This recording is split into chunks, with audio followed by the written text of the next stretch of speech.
Oh, I want to thank each and every one of you for coming here, and thank you for working with us to make this keep each other safe and well.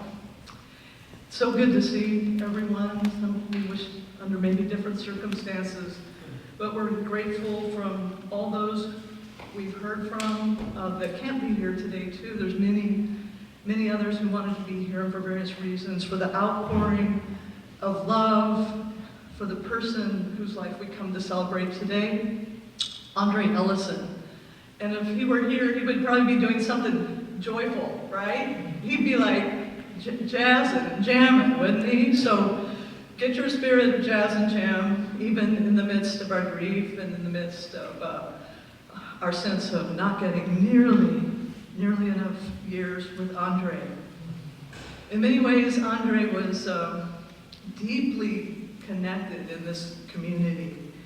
He endeared himself to many people and organizations in San Jose, especially here at Urban Sanctuary and Recovery Cafe San Jose, at Momentum for Mental Health, and Destination Home and Downtown Streets team, and we're blessed to have people from each one of those organizations who are going to say a few words about how he brought so much joy to those places. So when we reached out to all of you, I was immediately overcome with this feeling that I have right now, standing here, that, you know what, we really do have a continuum of care in San Jose, right? We have this committee that's called a continuum of care, in case you don't know, they talk about things like the homeless management information system and the vulnerability index and things like that. But it's this really tangible, real continuum of care that is gathered here today.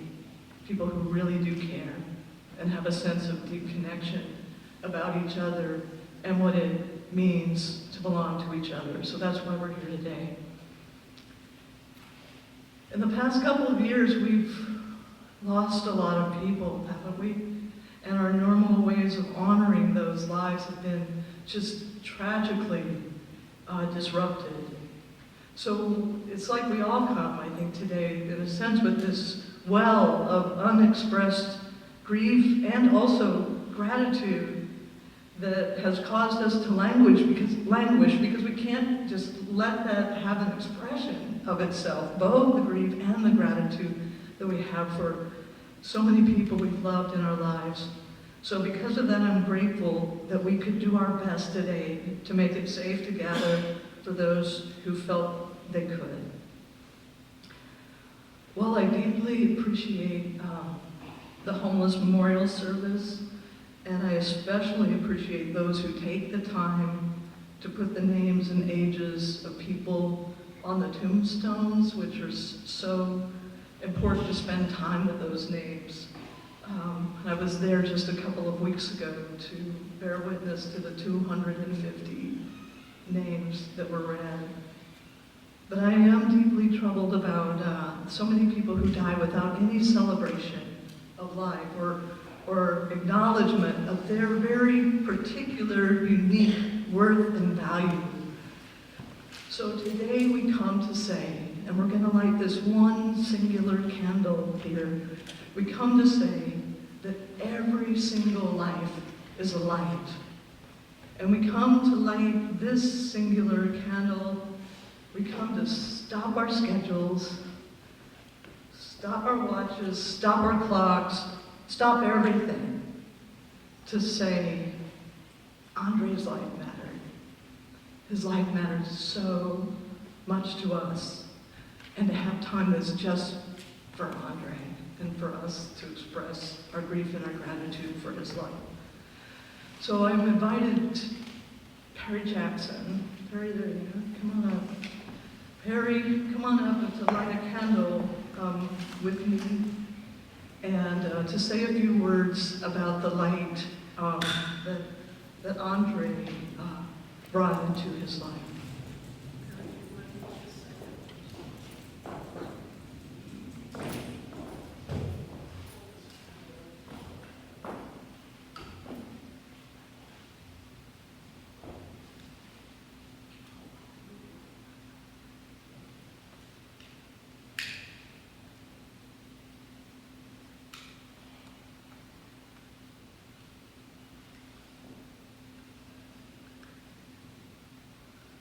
Good afternoon.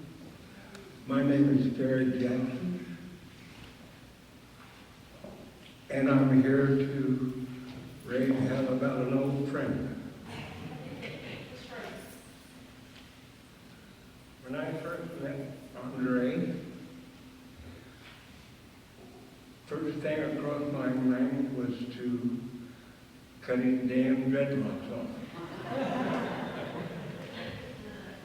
Turned out to be one hell of a chess player, and we were both would-be musicians.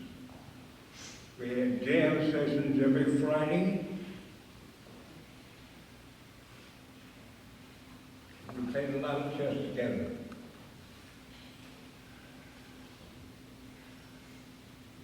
Andre is the only person that I've ever known whose head was harder than mine. He couldn't tell me a damn thing. He couldn't tell me anything. But over the years that I've been here at Republic Cafe, he's been a staunch supporter of mine, and he was always there to help me out. I wish he was still here to help me breathe.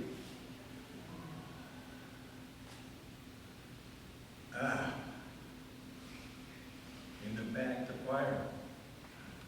Biggest part of the Republic. Perhaps one of the greatest things that's ever happened to me in my life is being a member of this community. I wish him well, a pleasant trip, and I hope to catch him somewhere along the line. And I'm glad to see everybody here that was his friend. Have a good day.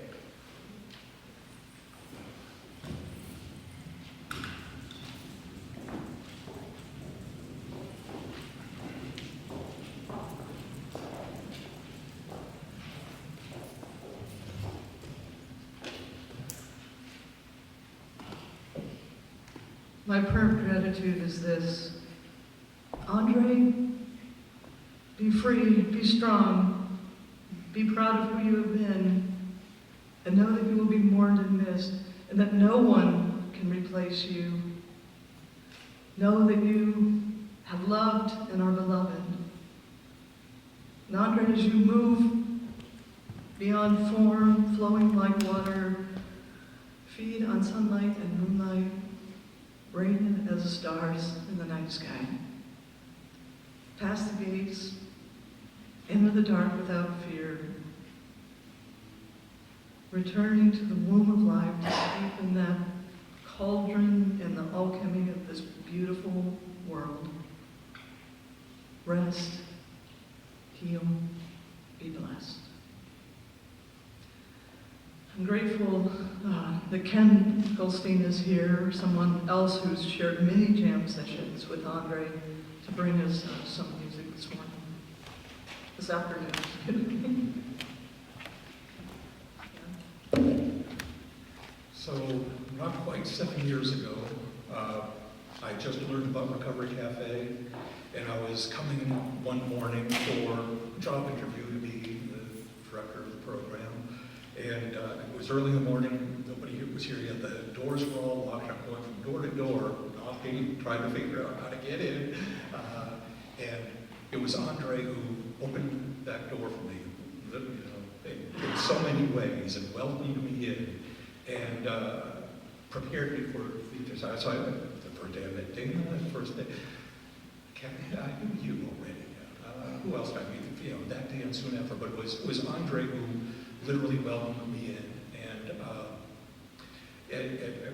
my friend Perry said something about would-be or wannabe musicians, both consummate musicians, especially Andre, who was never without an instrument. And today I chose ukulele for my little tribute, because he'd be walking around the cafe always carrying a uke, and if he needed to do something, he'd pass it off to me, and I'd play, and then if I had to run and do something, I might pass it to one of these guys over here, Doug or Colette, and the ukulele would be passed around, and we'd use it at a jam session, and at open mic nights, and and Andre could play anything on any instrument, with or without instructions. So this is from my friend Andre.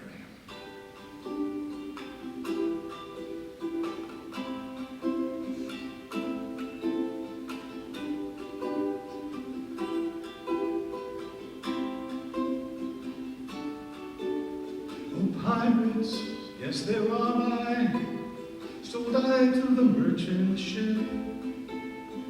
Minutes after they took I from the bottomless pit, but my hand was made strong by the hand of the Almighty. We forward in this generation triumphantly. Won't you help me sing these songs of freedom?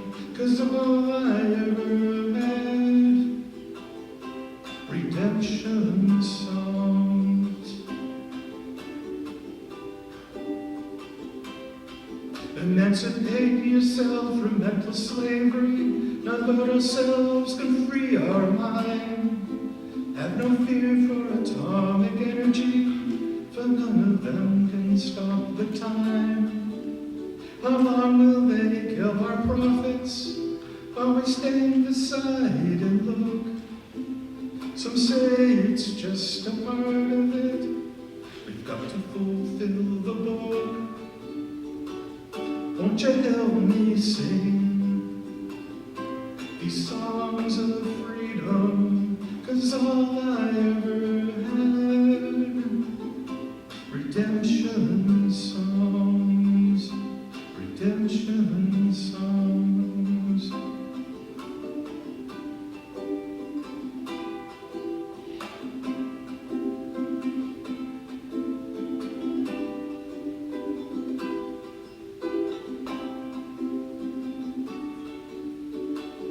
Won't you help me sing these songs of freedom? 'Cause all I ever had, redemption songs, these songs of freedom, redemption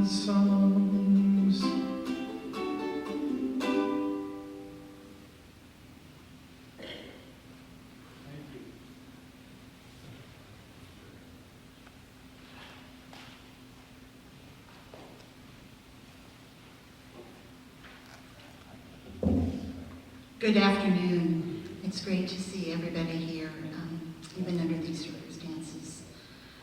Recovery Cafe San Jose wouldn't exist without the vision of Killian No, who was one of the co-founders of Recovery Cafe Seattle. In her book, Descent into Love, Killian quotes Jean Vanier, founder of L'Arche Community, who says, "In the community, we talk about how we have been brought together. I love to hear each one talking about where he or she was before coming into our community. And then there is a consciousness that now we are together. A few years ago, we were dispersed. We did not know each other. Now we are together. We belong to each other. We realize what an incredible gift we have been given, to be brought together from different lands of pain and loneliness, and to become one people. We become more conscious than we are responsible for each other."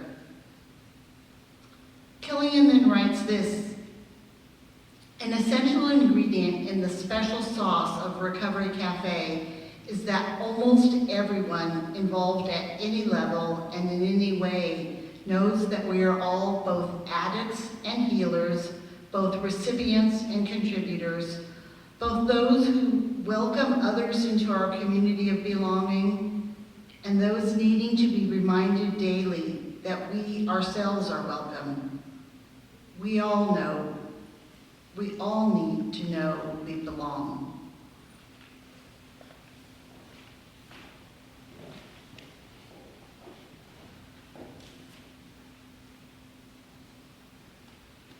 A couple just, I learned so much from Andre. I mean, he taught me so many things, and I'm not going to tell you them all. I just got a couple I want to share with you because I know there's some other people who are coming in a minute to share other things that they have taken from their powerful friendships and connections with him as well. But a couple lessons I just want to share with you that I learned from, that relates to kind of what Kathy was sharing in our sense of belonging to each other, Recovery Cafe, that we continuously learn from each other, and that we have such a sense that we're on this journey together as addicts and healers, and all of us seeking to this place of belonging to each other. And so a couple things I learned from Andre. First, I learned it's a beautiful thing to witness childlike joy in an adult. You know, it's not likely that I'll be able to express joy the way that Andre did, or that hardly any of us can, right? But that doesn't mean I don't want to. That when I saw it in him, I could feel it inside of me. And I could feel what he lit up in all of us around. He would get, he would be shaking like this, right? He'd be so excited about things sometimes. And especially being around people, he loved that so much. Often I would be in my office upstairs and I would hear these footsteps coming up the stairs. When it came a certain way, I knew it was him. And then there'd be this little tap on the door with his head, on the threshold with his head peeking around the open door. And he would always say this: "I have a new girlfriend. You want to meet her?" And the first time he did this, I was like, okay. And then after that, I came to know that what was about to happen was that I was going to be introduced to Andre's new guitar, or his saxophone, or his bongos. In fact, in his room upstairs, he had a lot of girlfriends in his room. And none of them were jealous. And they all had a lot of fun together, and they all got along really well. I also learned from Andre that you can dress to make a statement. I don't think I ever saw him without a suit. Did anybody ever see him without a suit? Yeah. There we go, somebody. Yeah, Chris. But in spite of the fact that he dressed well and drove a Mercedes, granted they were really old ones,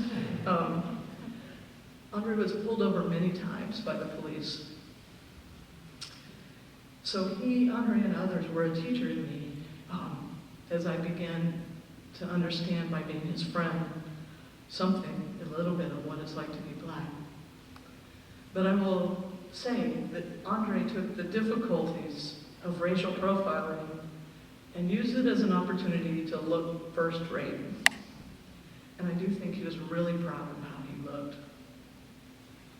And the last thing I just want to say, because even though I have so many more, is that Andre, the lesson I learned from Andre, is that belonging is beautiful, but it isn't easy. I think Andre was happiest around people, in spite of the fact that he sometimes withdrew for long periods of time. I spoke with Andre's brother Terrence, who lives in Northwest Washington, before he came down here a couple weeks ago to gather Andre's belongings and to arrange for his cremation. And when I spoke to Terrence on the phone, he said, Andre was an enigma, which means he was a person who was kind of mystifying, puzzling, difficult to understand in a way. I sort of agree with that, sort of not. So it is true that you wonder, why would a person who just comes to life around people, and who brings so much joy to shared life and seems to get joy from it, why withdraw so profoundly? But when I thought about it a little more, I thought, you know what, Andre is really not that different than any of the rest of us. We are all ambivalent about how much we really want people to know about us, aren't we? We're all pretty ambivalent about this. We have secrets, or at least we have things we hide, things we might be ashamed for others to know about us. So it's easy for us in some ways to read these things and say these things about belonging, but real belonging is not particularly easy, because we're not sure how much we want to be known. And being known can be kind of scary, because we're not sure if people will still love us if they really see us. Which is exactly why belonging, if we dare risk it, if we can find places where it's truly safe, where it's beautiful, is hard to navigate.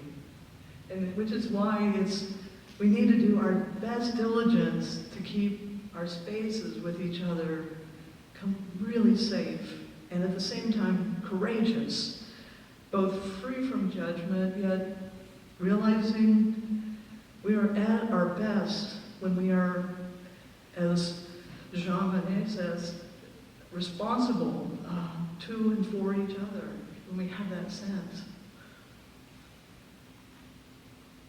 Which is why we need to go out, as I wish I had, I'm so grieved, to find each other when we go missing, okay? We need to go find each other when we go missing, and to remind each other that, yes, belonging is hard when we knock on that door, but it matters so much. It matters so much, we'll come looking for you. At one of our early Closing the Gap breakfasts, Andre sang in the chorus, as you saw him and Perry together there so beautifully. It might even have been at that concert. There was a song we sang that still rings in my ears called We Belong. And a section of the lyrics say this: we belong to the light. We belong to the thunder. We belong to the sounds of the words we've both fallen under. And whatever we deny or embrace,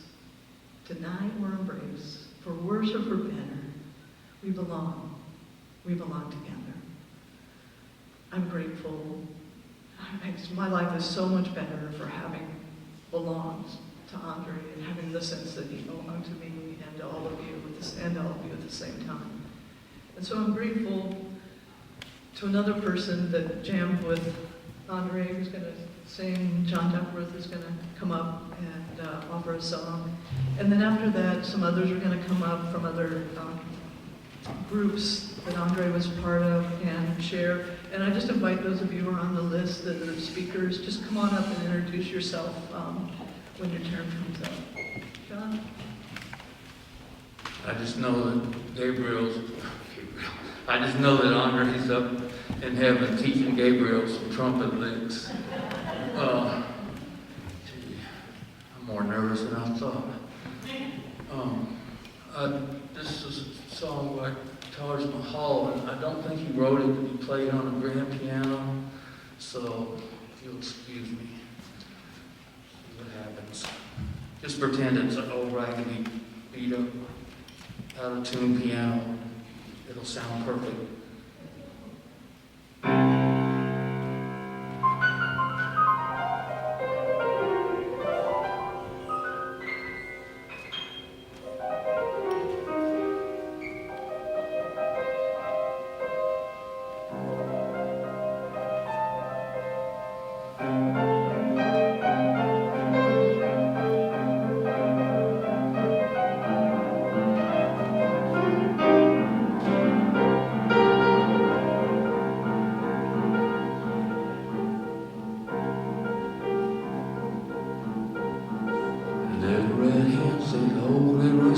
You'll come around as much as you used to.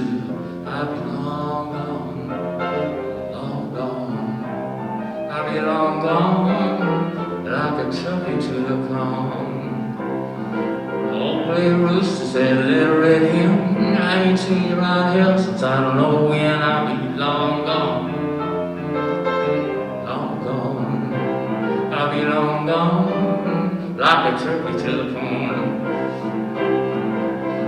Rooster said, little red hen, you say how and I say when. I'll be long gone, I'll be long gone, I'll be long gone, like the turkey to the corn.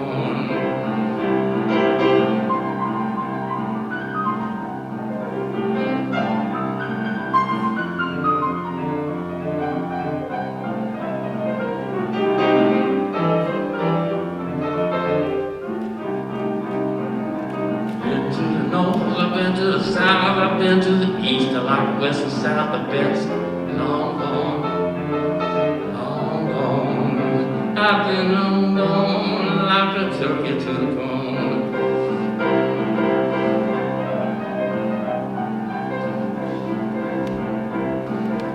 Men don't like me cause I speak my mind. The women crazy about me cause I take my time. I'll be long gone, I'll be long gone. I'll be long gone, like the turkey to the corn. I'll be long gone.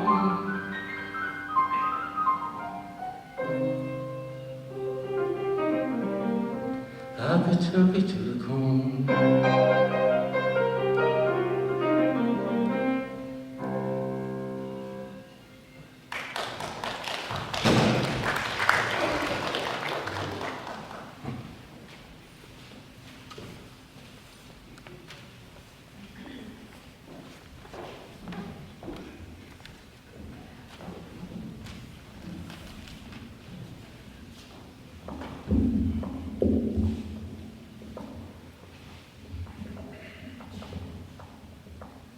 Thank you.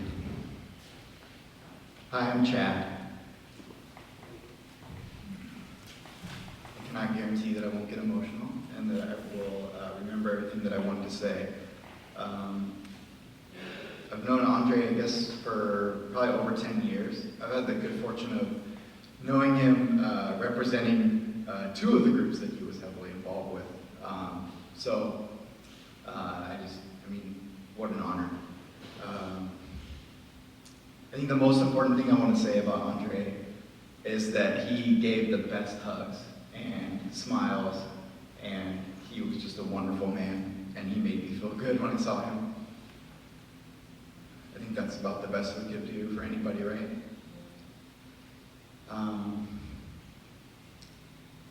You know, what's kind of incredible is that when I met Andre, you know, I worked for Downtown Streets team, and which is an incredible organization, and I think has one of the best approaches when it comes to how to treat people that are quote-unquote clients, right? But still, it was in a relationship where I was a staff member and he was a participant, a team member. And where we ended is that we were actually peers, because we were both members of what we call the Lived Experience Advisory Board, which Andre was a founding member of. And we were on that board together, no matter what our life circumstances are, because we both have been homeless before, currently or formerly homeless. So I think that's a really incredible journey that we started as kind of like a, in that, service relationship, whatever you want to call it, and really just ended as peers. Something I learned about Andre and what I wanted to share with you all later on, because I had the opportunity really to be with Andre at least on a monthly basis. And he was incredibly dedicated to change in our community and improving the lives of people who were homeless and formerly homeless. He also had very real and profound doubts about whether that he would ever see that in his day. And I think as I'm reflecting, as Andre being a black man, incredibly talented, probably one of the most talented people that I've ever met in my life. So smart, had amazing skills, business skills that you may or may not have ever learned about. So many things. Music, art, conversation, administrative skills, all kinds of things that Andre could do. The list goes on and on. He had an incredible work history, so smart and talented. Yet we all know that Andre struggled with housing, with being kind of respected and understood as what he could really be and who he really was. So I think that it was no wonder that he had those doubts. And so I guess my challenge to us all, myself included, this work can be really hard. Pushing for change, building community, moving movements forward, trying to alleviate suffering and reduce the amount of people that are unhoused and don't have basic dignities of life in our community. It's really hard, but even though Andre had all those doubts, here we all are because he was involved in so many different things, so committed to every group that he was a part of. He was part of the Lived Experience Advisory Board for probably almost 4 years, almost never missed a meeting, was part of the executive committee, was our secretary, was working on multiple projects.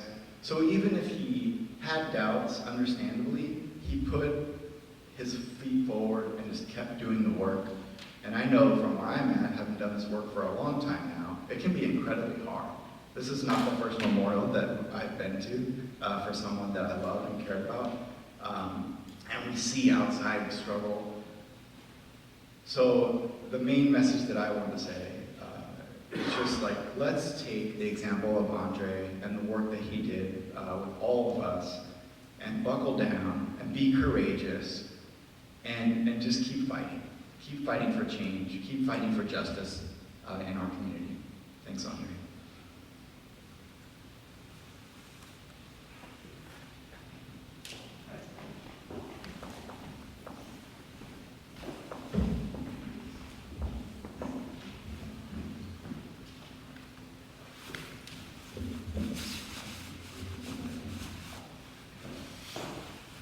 Hi everybody, my name is Chris Richardson. I work with Downtown Streets team and have for 11 years now. I remember it was my second week at Downtown Streets team. I came down to the room over here to have a meeting with this woman that I would eventually be engaged to. That's a whole other story. It's a joke, but Dana and I would go on to opening up the shelter here and be a big part of launching Downtown Streets Team San Jose with Chad, with Maureen back there as well. And I'm here to talk about what he meant to us doing this work in this community. And like Chad mentioned, it's one of the hardest parts about this is doing community work, especially with folks that are vulnerable. You come to a lot of these things. And you have to as I look at a picture of Andre, I sincerely believe this, and this may sound trite, but it's absolutely true that I know that he lives on in the work that we do, and especially in his case because he was there at the beginning, and because he touched so many of us. Now, if you don't know Downtown Streets Team, we have a model, but the model is not the secret sauce to success with folks, nor for any of us that do this type of work. It's the people. And for Downtown Streets Team, we're very open about the fact that we do very little of the work and that the success is really with the people. And Andre was an absolute example of that. I'm not even sure that he tried to all the time, but when he walked into a room, again, they seem trite, but true in his case, the whole place lit up. You all know what I'm talking about the second you'd see him.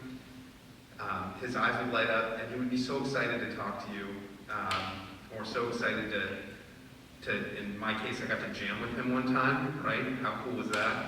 And embarrassing for me, but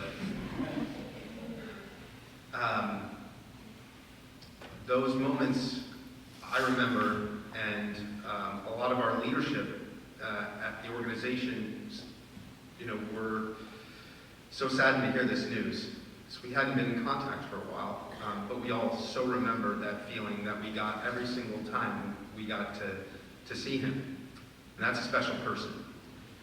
And so the impact that he had, not just on us and our inspiration for doing this type of work, but on the people that really needed that inspiration to get through their day, to get through what they were going through. He was one of the people here in San Jose that helped us do that from the very beginning. And I know for a fact he inspired many people. And those people now are doing much better than before Andre came into their life.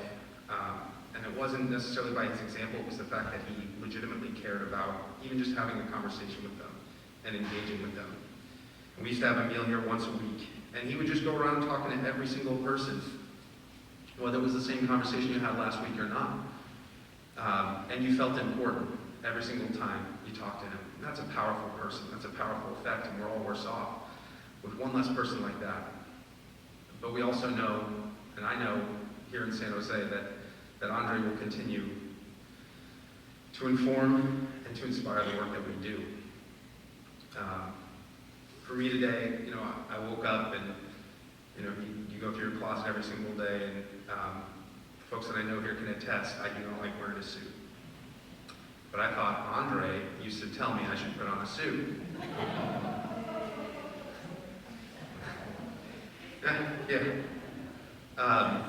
And we'll continue to think of him as we do this work, as we press onward, and we know that he may be a pebble, but the ripple will be felt.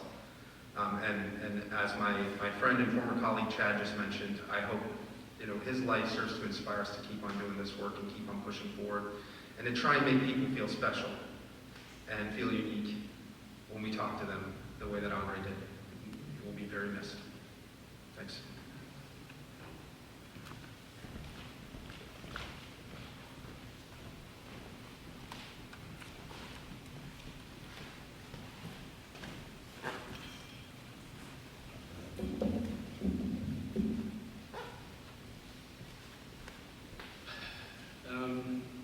Good evening all, and thank you. My name is David Mineta. I am with Momentum for Health, formerly Momentum for Mental Health, and I'm going to share some reflections from a colleague who probably knew Andre best for a project that we initiated back in 2015 called A Day in the Life of Recovery. And Andre was one of 8 folks that volunteered to be a recovery champion, to be hope for others in the community by raising their own stories and sharing their own experiences. I was watching the video this past week a few times and listening to Andre's words. And in many ways, so struck by, what I think Chris and what Chad were talking about, sort of his legacy in the community.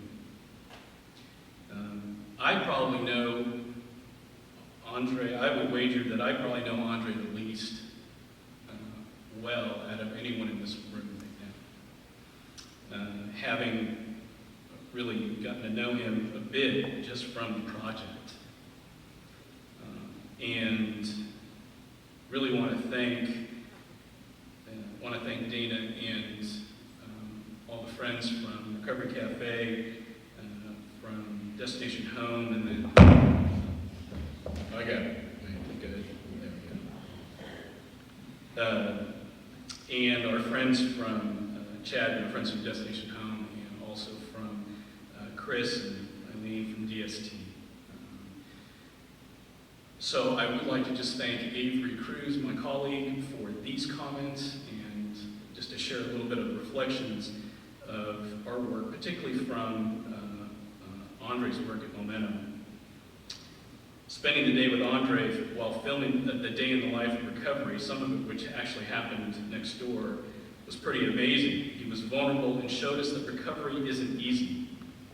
He also gave us a peek into his ability to connect with others as we watched him talk to those who came to the Recovery Cafe for a meal and temporary shelter. He was an amazing artist and so creative. It was so fun to watch him jam out during the day in the life filming, and his pencil sketches are still some of the most incredible things I've seen. I'll always remember his generosity. We invited him to Shining Stars in 2016 as our annual fundraiser, as a thank you for being a part of the Day in the Life series, and he donated back to Momentum, which was definitely unexpected. I remember how joyful he was that night, playing the games, honoring Hyrie, and enjoying life. And finally, I remember hearing Andre's story for the first time when he shared it during our immersion trainings back in 2013-2014. Hyrie brought him along to share his experiences with the trainees to give them a deeper understanding of what it was like to be unhoused in Santa Clara County. He was never ashamed of his experience and just wanted people to know who he was as a person and that his journey could be anyone's journey. On the way over here today, kind of connected to the grace and the community that was Andre, I'm on turning left onto West St. James, and there was an unhoused person crossing the street. And I thought of the lesson of Andre was not to look through or past that person,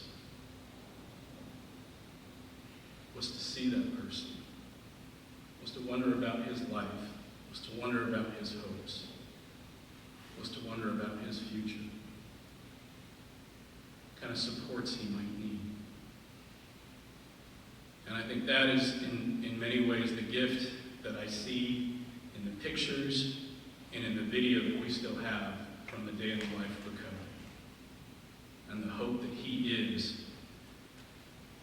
in those pictures and in the video. It is the grace of Andre and his belief in community that is the lesson that I still see and feel. And for that, I'm very, very thankful to have known Andre just for even the few minutes that I did.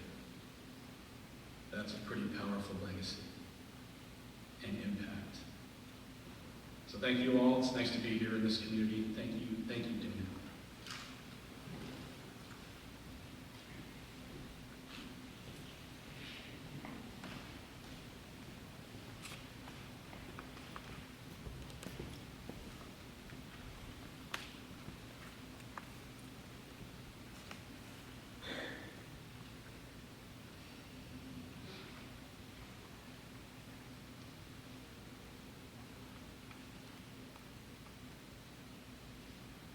So I met Andre here at the cafe as well, and I remember he come and shake my hand gently in case I may be so fragile.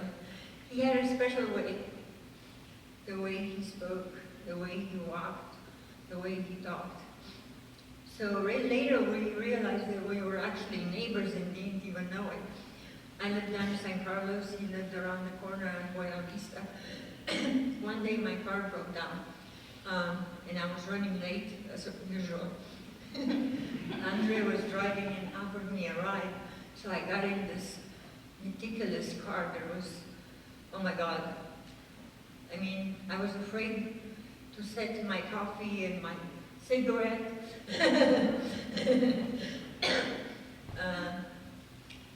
Later we would meet here during lunch. He would always come and sit next to me. I eat very poorly, I'm very picky. Andre was the pickiest person besides me that I've ever met. He suggested we should go out and eat together. And I thought, well, that's not going to help me get my appetite. I need somebody to encourage me. Little did I know.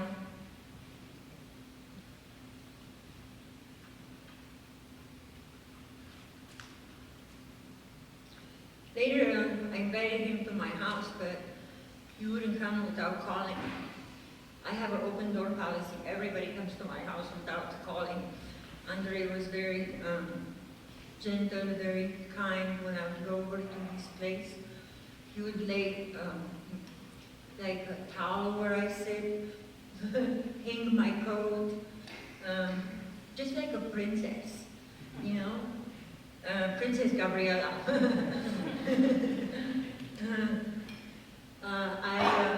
I'm loud, obnoxious, ask a lot of questions. Andre's reserved. Oftentimes I would push him, you know, come on, tell me this, tell me that. And sometimes he would make me angry and frustrated. I'm sure I did the same. Andre never spoke a harsh word or unkindly to me, no matter how much I push. I remember he coming to my house. I had 3 cats, lots of fur. He was scared of cats. Everywhere you said would sit, there's fur. So I said, Andre, don't worry, it's furniture. That's why they call it furniture, Andre. When the pandemic began, I had a community where I lived, and I lost my community. And Andre was in my 4-people circle. So we ate. Well, I had to move, so he helped me move. Where did I move? On Buena Vista, where he lived. Like now I was still his neighbor. And now we would eat together for 2-3 times a week.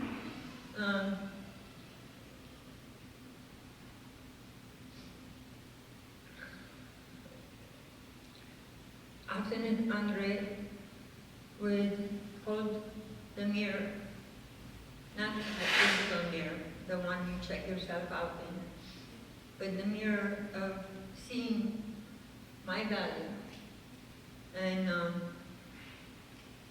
he had a special way of saying much without saying anything.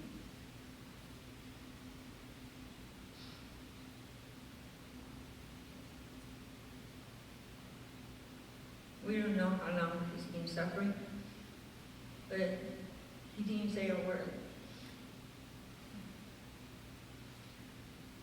As a person that had been through many illnesses, it's very special to have somebody when you're sick.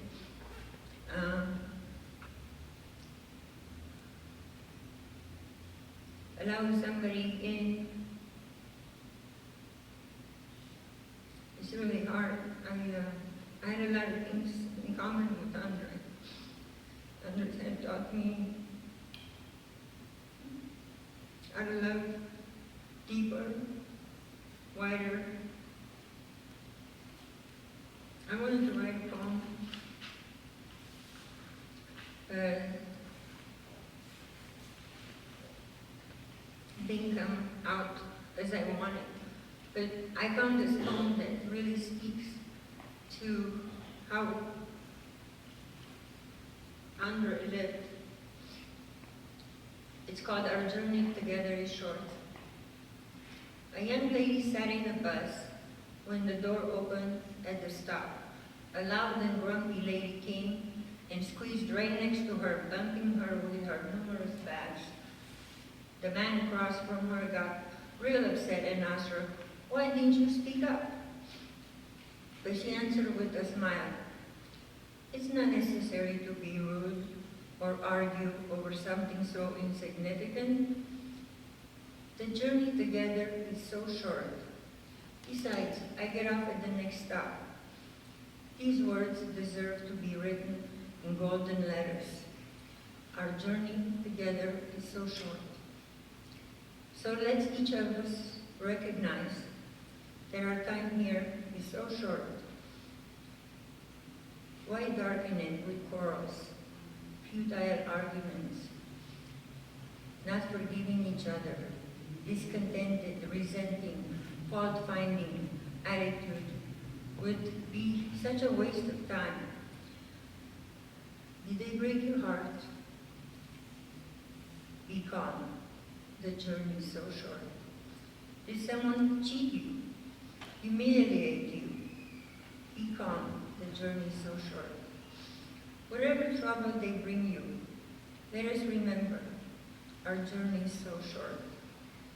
So let us cherish friends, family. You're my family. Let's be respectful, forgiving, and kind.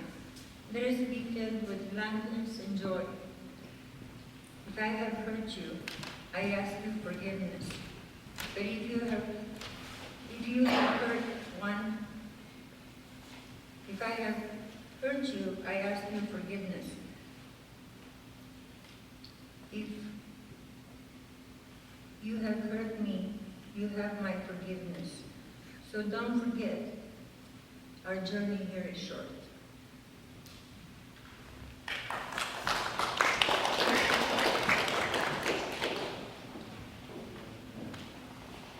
Ariel, thank you for sharing that and for being with Andre in a time when he was not well. Yeah. So Charlie's going to come now. He's going to sing a song, and I want to thank all of you for some of the pictures that we've been able to gather that we can share with you during this time.